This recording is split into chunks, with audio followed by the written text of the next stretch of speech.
Alright guys, I'm out here in my shop getting ready to leave. I'm going to install a dry shift unit.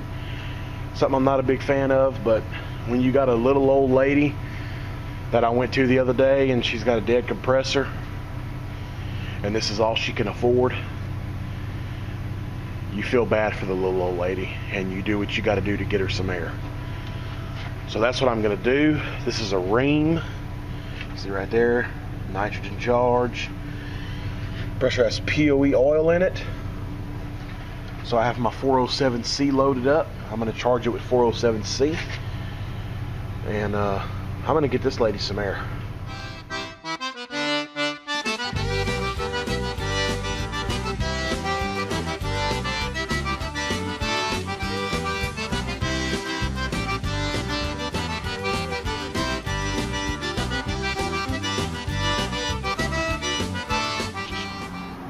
Alright guys, we got our old Yark removed. Yark, Lux Air, one of the two, same difference. As you can see here, there's no disconnect box. The wire's coming straight out the house. So we're going to pick that up like so. Put a disconnect box on the wall. Put a whip. And that'll be it, and get her some good, go through the normal procedures and get her some cooling.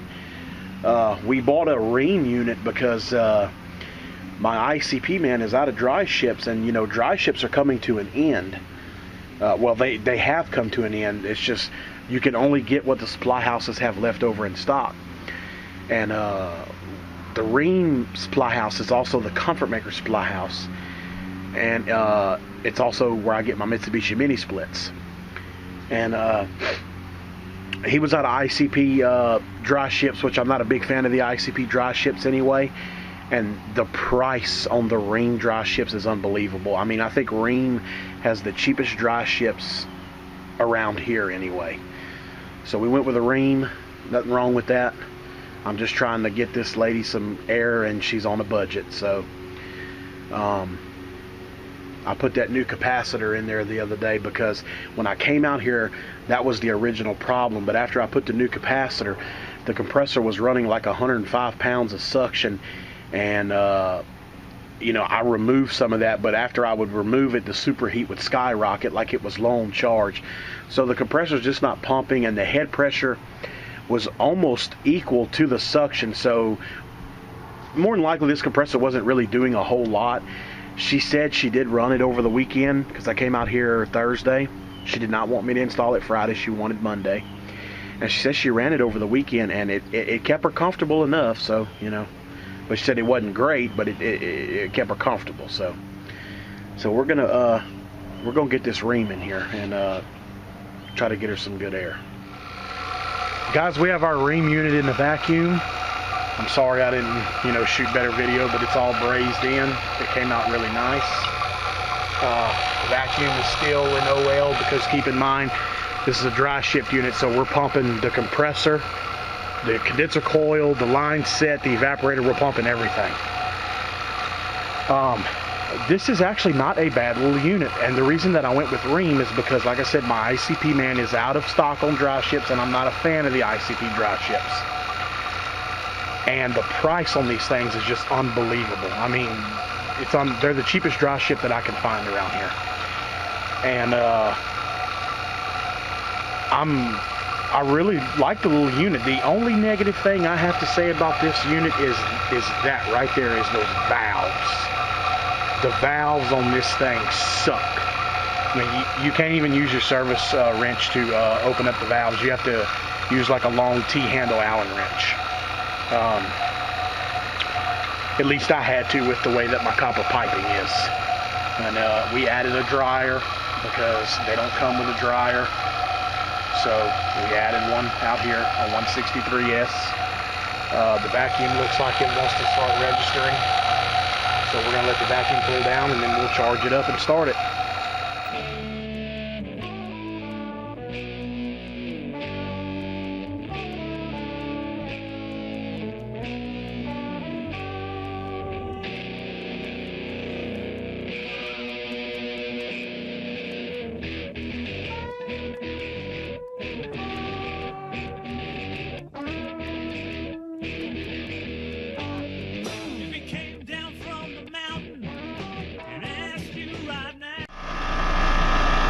guys, the system's up and running.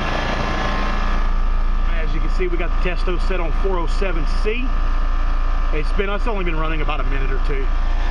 What I did is I went with 6 pounds of refrigerant because Rheem, it says factory charge 0 pounds, 0 ounces, which we all know that. But on Goodman and ICP, they tell you how many ounces to field charge it with. Rheem doesn't. I looked all over this data tag, and I could not find where it says what you're supposed to field charge it with. So I looked at this old Luxair over there, and it held 7 pounds of gas. So I just kind of said, well, I'll start off with 6. And we got it running. It's only been running a couple minutes, but we're going to be close. And of course, we are using 407C. So the pressures are, I think the suction pressure runs a little lower on 407C. And the head is high, but I think that's normal for 407C. I do like the 407C refrigerant, I really do. And this is straight cool, this is not a heat pump. So we did 6 pounds, right at 6 pounds. It said 6 pounds, but you know, these field piece scales are so, if you barely touch them, it'll throw off. So, but anyway, so we're gonna let it run, let's see, it's been running about 3 minutes, so we'll give it another 8-10 minutes and then we'll check it again. Alright guys, I think this is going to be the final. Kind of hard to see.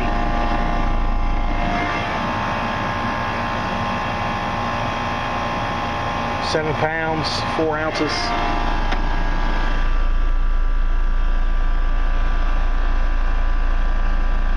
Target superheat is 24,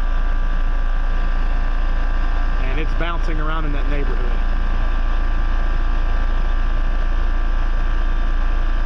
So I'm going to sit here with it for a few more minutes, but we should reach our target at 24.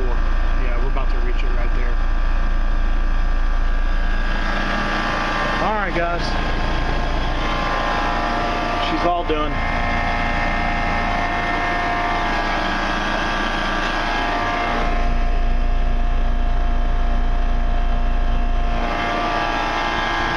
Thanks for watching. We'll see you guys on the next one.